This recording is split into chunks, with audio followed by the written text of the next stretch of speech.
31 मई 2022 को कुलगांव जिले के गोपालपुर मध्य विद्यालय में रजनीवाला नाम की महिला का टारगेट किलिंग के जरिए आतंकवादियों ने हत्या कर दी। मामला काफ़ी सुर्खियों में रहा।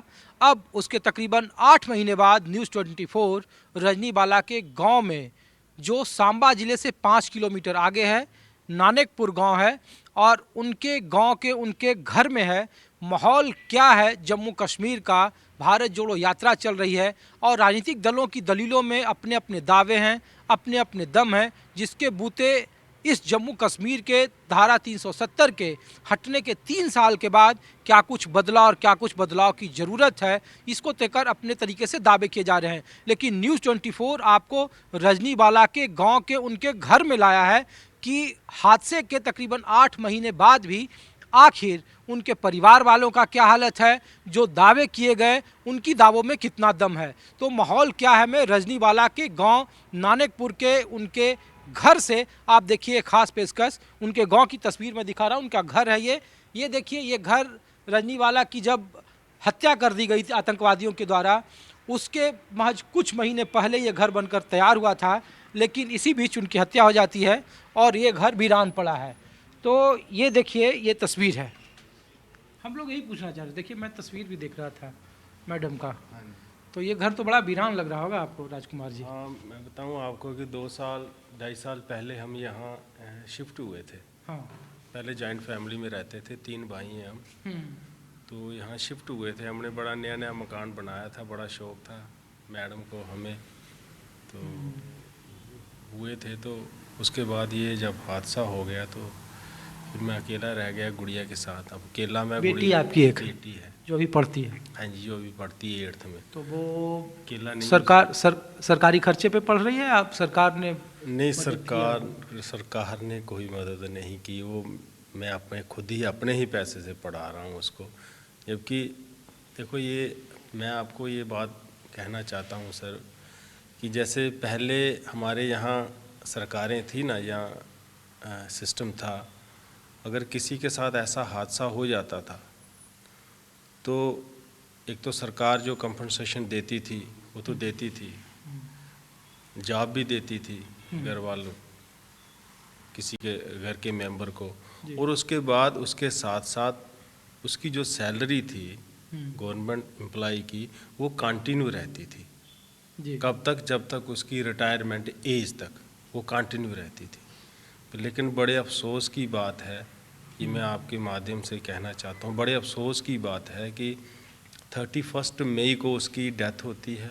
मिलिटेंट उसको ऑन ड्यूटी जो है वो शहीद कर देते हैं, मार देते हैं। और 31 मई, वो मई की सैलरी तो निकलती है, उसके बाद उसकी सैलरी अब तक बंद है। नहीं, लेकिन राजकुमार जी, हम लोग ये जानने के लिए आए कि भारत जोड़ो यात्रा राहुल गांधी निकाल रहे जम्मू कश्मीर से, और 3 साल हो गए धारा 370 हटने के, आपकी पत्नी के हादसे के 8 महीने हो गए। जब ये हादसा हुआ तो बहुत ज़्यादा अंतर्राष्ट्रीय स्तर पर देश की राजनीति में खलबली हुई। तो लोगों ने कहा कि रजनीवाला जी के मरने के बाद सरकार ने उन्हें बहुत सहारा दिया, आप वहाँ सरकारी नौकरी करते थे तो आपको डिप्टेशन पर जम्मू ले आया गया, एक बड़ा कंपनसेशन के तौर पर एक बड़ा ह्यूज अमाउंट दिया गया, और अब कोई शिकायतें उनकी नहीं है। सरकार जो कर सकती थी अपने लेवल पर उसने किया है। तो हम लोगों ने कहा कि एससी समुदाय जो वहाँ सीट खाली रह जाता था, उसमें क्या माहौल है एससी समुदाय के बीच में जो वहाँ नौकरी कर रहे हैं, वो आप अभी कहाँ क्या कर रहे हैं, और क्या हकीकत है और क्या फसाना, ये हम लोग। हाँ, ह्यूज अमाउंट के नाम पे उन्होंने 5 लाख रुपया सरकार ने मुझे दिया है, अब तक 5 लाख रुपया दिया है। और दूसरा, ट्रांसफ़र के नाम पे मैं अभी डिप्लॉय हूँ, मेरी सैलरी वहीं से रिलीज़ हो रही है जहाँ कुलगांव से। हाँ, यहाँ से पहले हो रही थी। अब इसका मुझे रिस्क ये है कि कभी भी सरकार ऐसा होता है, वो कभी भी डिप्लॉयमेंट कैंसिल हो सकती है, या मुझे कोई डॉक्यूमेंट अगर बनाना है तो वो वहीं से बनता है। ये मेरे लिए हैक्टिक है, मैं आगे ही परेशान था, और परेशानी वाला ये काम हो गया। दूसरी आपने बात की कि जो लोग वहाँ पोस्टर थे, जो वहाँ काम करते थे, अब उनके अंदर भी जो है वो डर का माहौल पैदा हो गया है, नेचुरली पैदा हो गया है कि जान सबसे ज़्यादा कीमती होती है। तो अब वो वहाँ तब से ही 8 महीने हो गया उनको यहाँ प्रोटेस्ट करते हुए। उनकी एक ही मांग है कि यहाँ हमारी ट्रांसफ़र पॉलिसी बनाई जाए। ताकि हम अपने आप को सेव कर सकें और कुछ उम्मीद जग सके कि जो वहाँ गया है उसको वापस भी आना है घर। अदरवाइज 15-15 साल हो गया लोगों को वहाँ काम करते लेकिन सर हुए। हम लोगों तो और सरकार ये कहती है या जो माहौल यहाँ के बारे में कहा जाता है, कठुआ सांबा, एक यहाँ से मंत्री हैं जो प्रधानमंत्री विभाग के राज्य मंत्री हैं हाँ, तो लोग ये पूछते हैं कि क्या जो दावे किए जा रहे हैं 370 के बाद यहाँ बड़ा डेवलपमेंट हुआ, यहाँ के जो एससी समुदाय थे उनमें अब टारगेट किलिंग जो एक बड़ा मुद्दा था उसको सरकार ने बिल्कुल सिक्योर कर लिया कि कानून व्यवस्था में अब उनको डरने की ज़रूरत नहीं है और उन्हें फुल प्रोटेक्शन दिया जा रहा है। तीसरा कि सड़कें और पुल यहाँ इतना ज़्यादा इतने बड़े पैमाने पर, जिस सांबा में आपका गांव है ये नानकपुर, वो अब एक इंडस्ट्रियल हब हो गया। आपको कोई दिक्कत नहीं है, जम्मू में आपको अच्छे से नौकरी दे दी गई, आपके बच्चे का लालन पालन का जिम्मा सरकार ने, उसकी पढ़ाई लिखाई का खर्चा उठाया।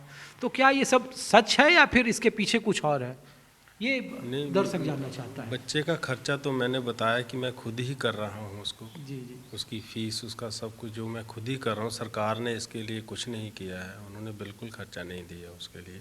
तो फिर माहौल क्या है सर इधर का? कंपनसेशन के नाम पे मैंने कहा आपको सिर्फ 5 लाख रुपए दिया है। तो माहौल,